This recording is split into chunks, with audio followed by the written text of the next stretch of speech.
Seorang pria berkumis menjadi sosok penyelamat anak Vanessa Angel, Galaskai, dalam kecelakaan.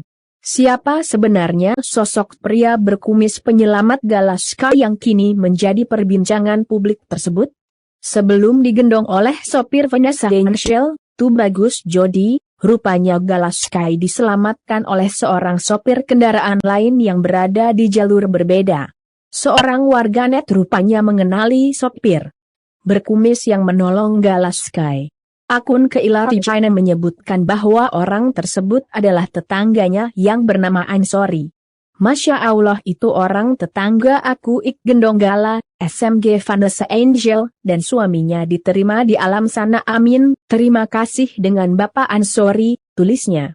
Galaskai Andriansyah, 2, putra semata wayang artis Vanessa Angel, dan Febri Andriansyah, dikabarkan telah memperoleh rekomendasi dokter Rumah Sakit Bayangkara Surabaya untuk dipulangkan ke Jakarta, Minggu, 7 November 2021. Adik mendiang Febri Andriansyah, Fujianti Utami mengungkapkan, pihaknya sudah memperoleh rekomendasi dari pihak Rumah Sakit Bayangkara Surabaya yang merawat Gala sejak Kamis, 4 November 2021. Rencana kepulangan tersebut akan dilakukan pada Senin, 8 November 2021, besok sekitar pukul 7 WIB, dengan memanfaatkan penerbangan pesawat pertama dari Bandar Udara Juanda Surabaya.